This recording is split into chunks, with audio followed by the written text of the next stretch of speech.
Well, howdy there, Internet people. It's Bo again, and welcome to The Roads with Bo. Today is June 16th, 2024, and this is episode 43 of The Roads Not Taken, which is a weekly series where we go through the previous week's events and talk about news that was unreported, underreported, didn't get the coverage I thought it deserved, or I just found it interesting. After that, we go through some questions from y'all picked by the team, and you get kind of an off-the-cuff answer to them. Okay, so starting off in foreign policy, a global poll found that people have greater confidence in Biden to do the right thing over Trump. The U.S. announced new sanctions against Russia. Chiquita has been ordered to pay $38 million to families of Colombians killed by a group they paid for, quote, security services. That will almost certainly be appealed, and there's a whole lot to that story. If that sounds surprising, definitely read into it, because it just gets stranger as the more you read. Russia has reportedly offered a ceasefire that requires Ukraine to give up large portions of the country. I half expect Ukraine to offer a counter ceasefire as long as Russia gives up St. Petersburg. Aid to Gaza via the pier restarted. Then the UN said they needed to pause delivering the aid because of security risks related to claims about the pier. Now it looks like the pier is being temporarily removed again because of high seas. The Israeli government is in disarray after Gantz resigned. The ceasefire talks are still happening, but there's not a lot of movement. Moving on to U.S. news, Trump challenged Biden to a cognitive test and then said, quote, Doc Ronnie Johnson. Does everybody know Ronnie Johnson? Congressman from Texas. He was the White House doctor. That could be a mere slip of the tongue. The doc's name was Ronnie Jackson. And while that could happen to anybody, that happening twice while you're challenging somebody to a cognitive test, that probably didn't go the way. He probably saw that going differently. Jenna Ellis has complained that Trump is not helping his co-defendants with legal expenses. Right-wingers called for a mistrial in the case that resulted in Trump's convictions because somebody posted something on Facebook, and they accepted it at face value. The post was something basically indicating that the person's cousin had told them of the verdict ahead of time, and they just believed it. That actually explains a lot if you really think about it. South Dakota's Governor Kristi Noem wants Trump to choose a woman as a VP. She still seems to be trying to angle into there. Let's see, Biden is set to cut student loan payments for an additional 8 million people or so next month. There will undoubtedly be legal battles about that. There are labor issues reportedly arising on East Coast ports, which may result in strikes of dock workers. If that happens and you're in the nearby ports, Mobile, Pensacola, Panama City, anywhere in there, don't forget to reach out to the channel if y'all need something. Susan Crawford is running for Supreme Court in Wisconsin to try to maintain the liberal majority up there. Kevin McCarthy launched his, I don't know, vengeance tour. I don't really know what to call it. Starting to go after Nancy Mace initially, but she won her primary anyway. In a totally surprising move, the Department of Justice has decided not to prosecute the Attorney General, who is over the Department of Justice, following the House contempt vote. It's surprising because it's not surprising at all. They're following like years, decades of precedent on this one. The House passed a defense bill with a bunch of culture war nonsense in it. That will probably become an issue later. It'll probably end up getting a full video. In cultural news, the just incredibly super conservative Fifth Appeals Court told Texas that they can't censor library books based on content. Shock. That's a long-standing First Amendment position. I mean, it is kind of surprising when you think about it because the Fifth stuck to it. The Lincoln Project released a just devastating ad against the former president. It's the type of thing that will get under his skin. It is. That's why it's in cultural news. They're trolling him. In science news, NASA accidentally broadcast audio that was reportedly meant for training purposes, and it sounded as if an emergency was occurring on the International Space Station. NASA is saying there is no emergency. AI has been having a rough week. If you've missed it, there have been a number of issues to include search results that have, let's just say, less than accurate information. It is now reported that the AI told people they could use a tourniquet for a gunshot wound on the neck. That is advice so bad, I actually use it as an example of horribly misunderstanding instructions related to tourniquets. Just to be clear, do not do that. Your patient will cease to be. Do not do that. In oddities, a woman in Maine fell into quicksand.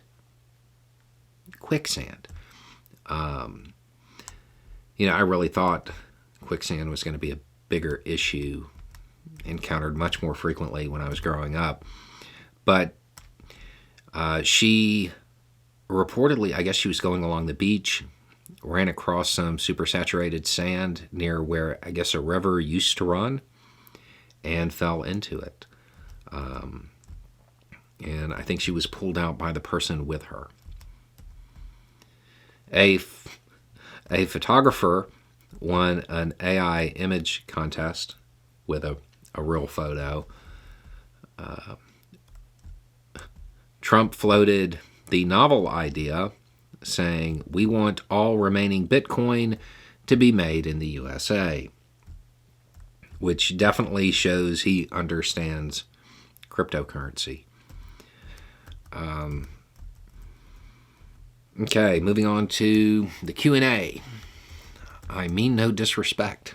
They're always good when they start with that. I mean no disrespect, but part or half to me are more offensive. But are you Yeshka? It was the first time I saw an egg in the background. That's not something white tourists buy. If you are, find the origin of the word, and maybe that's your path. Yeah, I do have some heritage there. And I don't take offense to that.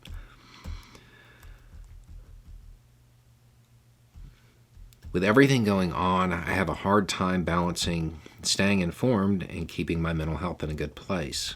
I feel it's so important to be aware of current events and developments, but sometimes I find myself getting so worked up, I feel physically sick, on the verge of crying. You put out 4 videos basically every day, so I'd love to hear any tips you might have.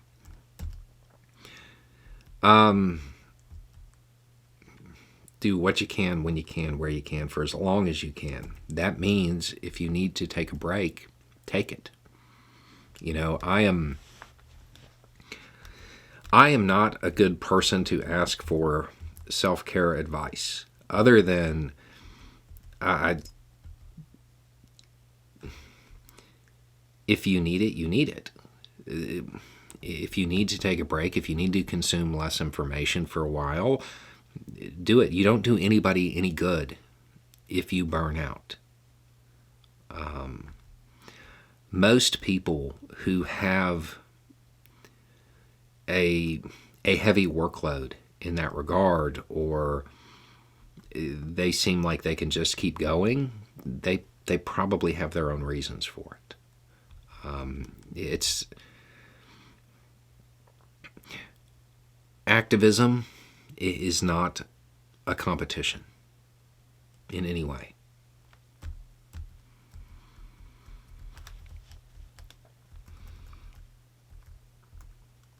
It also might help to have some kind of media that you consume to unwind. If you are somebody who is just not going to take the advice of take a break if you need one, find some kind of media that is, for lack of a better word, mindless. Think of a TV show that you've seen 100 times, and just put that on and let that kind of wash over you, and find a way to decompress. Okay, how come foreign policy is about power and cheating in a big game of poker, but not domestic policy? Why is domestic policy about morality instead? That question did not go where I thought it was. Okay, so foreign policy is governed by institutions. Domestic policy is in many ways governed by people.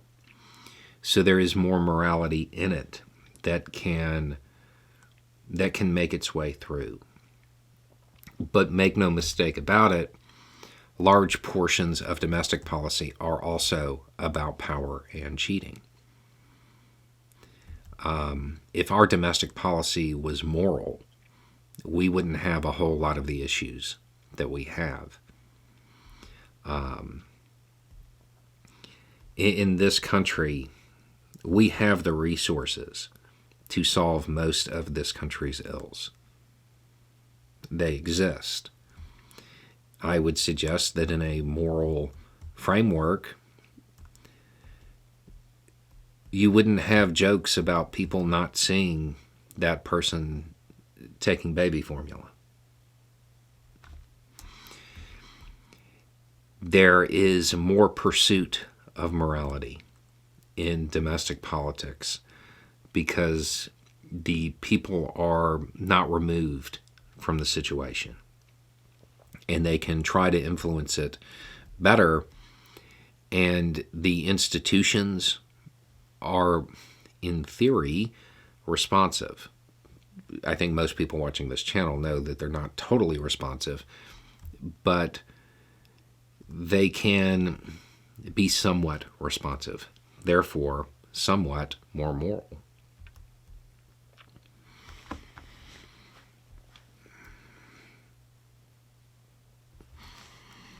I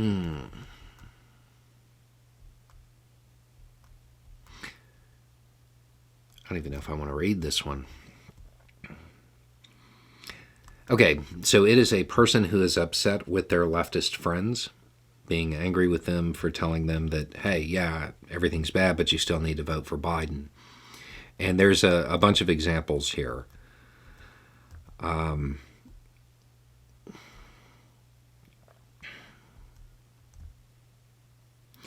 I don't know how to show them how we lost abortion and the importance of the Supreme Court. How did Biden work out for you there is what I often hear. The crux of your issue is right there. You know, not knowing what to say or how to talk to them. The crux of the issue is right there in that. Most people who are on the left, they're coming from an ideological or moral place, and they don't They don't have a lot of respect for the current system. Therefore, a lot of times they don't know how it functions. You can try to explain the civics aspects of it and how the Supreme Court works and when people get appointed and how they're lifetime appointments and all of that. I don't know how much good it is going to do right now. There are a lot of things out there that are acting as counter-programming to that. It's hard to say harm mitigation, harm reduction, when the footage that they see is counter to that. And I'm looking at all of your examples here, and yeah, I mean, you're right. But they aren't going to see it that way.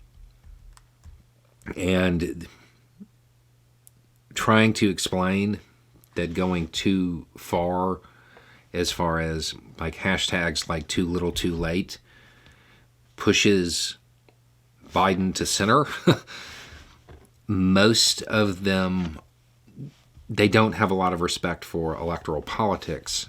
So there's not a good understanding of what occurs if a fringe burns the political capital. If there's no way for Biden to get that vote, he has to get it from somewhere, so he looks the other way.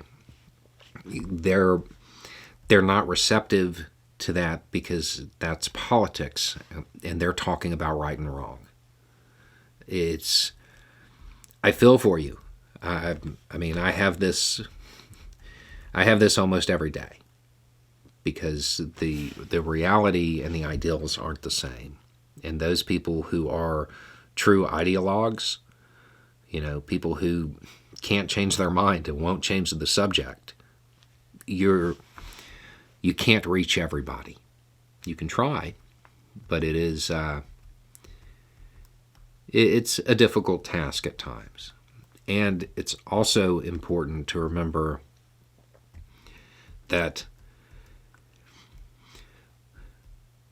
as frustrating as it might be at times, especially when you were talking about electoral politics, they have to exist. If you turn them all into pragmatic, cynical people, progress will be slowed. The concern is that their idealism gets in the way of the pragmatic. And that might happen here.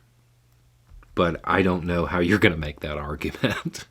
Because the people you're talking about, again, they're ideologues. You're probably not going to be able to change their mind.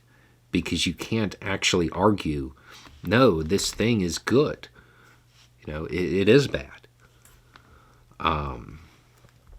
So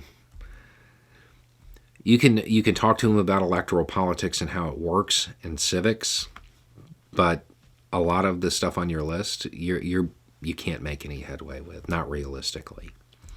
This is one of those things you can't win every fight.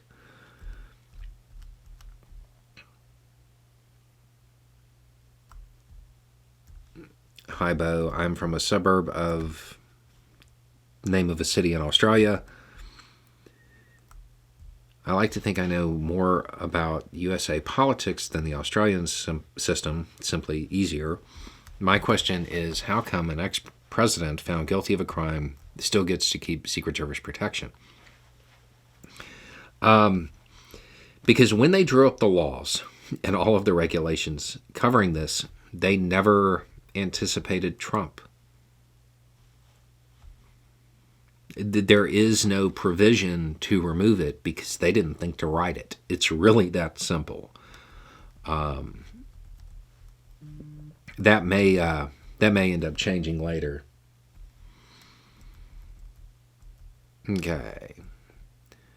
I've noticed this interesting phenomenon recently when it's pointed out that various groups or individuals are exhibiting strongly anti-democratic actions, or policies, a common response from MAGA apologists is to counter the U.S. is not a democracy, it's a constitutional republic, typically citing Article Y, Section Z of the Constitution.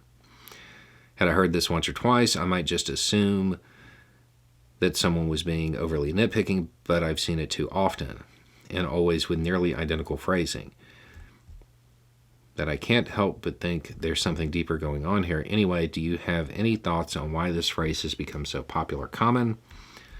Do you have any suggestions on how to respond when it occurs? Yeah. I have a couple of videos on this. The first thing to do is explain that republic does not mean what they think it means. Republic means we don't have a king. We don't have a monarch. That's what republic means.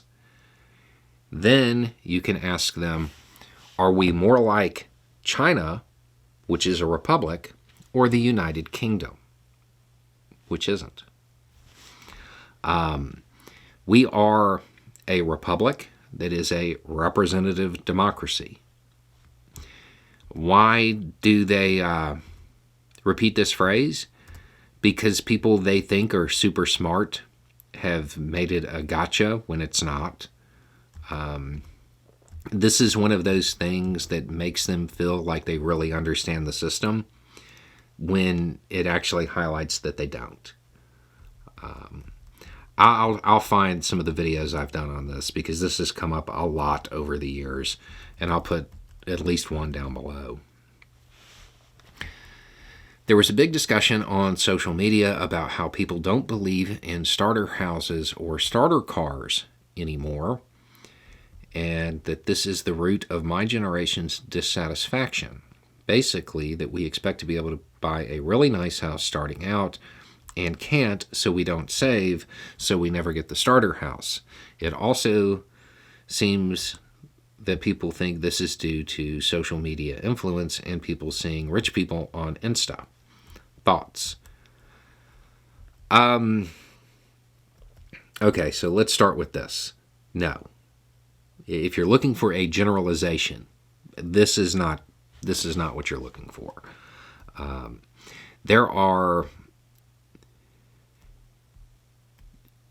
areas within the United States, and it's not just a few, where a person making the average household income, the median household income for that area cannot buy a home. There are areas, typically more rural, where you can still get a starter house, but that's probably not who is having this conversation. And it's one of those things that really does have a lot to do with the area that you're in. I know I've told this story before, I think on the main channel, but I have a friend from who lives in LA, and they came out here, and basically the conversation arose, and we started talking about what could be purchased where I live for her apartment, for what was paid for the apartment that they have. And I mean, realistically, a decent 3-bedroom, maybe 2-bedroom on 40 acres. It is very area specific, but living in an area where you can actually get a starter house, that's the exception, not the rule. If you look at what you are supposed to spend when you talk to the financial planners, what you're supposed to spend on housing, and median income, and then compare that to the housing prices, you realize there are a whole lot of places where you can't get the starter home. As far as a starter car, I don't even know what that means. You know, I live in an area where people will driving an old truck is not a bad thing here, which I'm assuming that's what people are talking about, maybe getting a used car at first or something like that. If somebody's truck lasts for 20 years, that's a good thing where I'm at. Or if they keep a truck running that long, it's a different culture. I really don't even know what that means. Now, as far as social media influencing people and making them think they need things that they really want, I think that's a thing. But there is an issue with housing in the United States. It's not social media tricking y'all. There's an issue. Here's a question for the roads. Did you ever think you'd come this far with the channel? Over 2,500 views in only 10 minutes. No, the channel started as a joke. The whole channel was me making fun of me because nobody knew I had an accent. That's how all of this started. Okay. I saved this for you to end on a lighthearted note. Okay. My girlfriend wanted a dog. We got a German Shepherd, and you talking about them was part of the reason. Then we broke up about a month later. But that's okay because I love the dog. She's the coolest, smartest dog I've ever had. She's now 10 months old and weighs 70 pounds. But the vet said she's not overweight, she's just big. When do they stop growing? Oh, wow. I've seen online they say 18 months, but I can't imagine her getting much bigger. Also, she's in the velociraptor stage. Any tips? Okay, so short version here, you've got a big girl. At 10 months, she's already 70. Yeah, she's going to be a big, big girl. Okay, so let's do this. Start with the good news. You have, I don't know, maybe at most 6 more months of true velociraptor.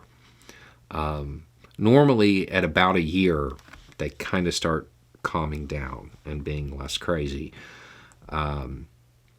As far as her growing, yeah, German Shepherds as a whole, at 18 months, they stop growing. However, girls, and you're saying she, they tend to fill out for like another 6 months. This is going to be a big girl. For those who don't know, 70 is normally kind of full grown. And she's definitely got a ways to go.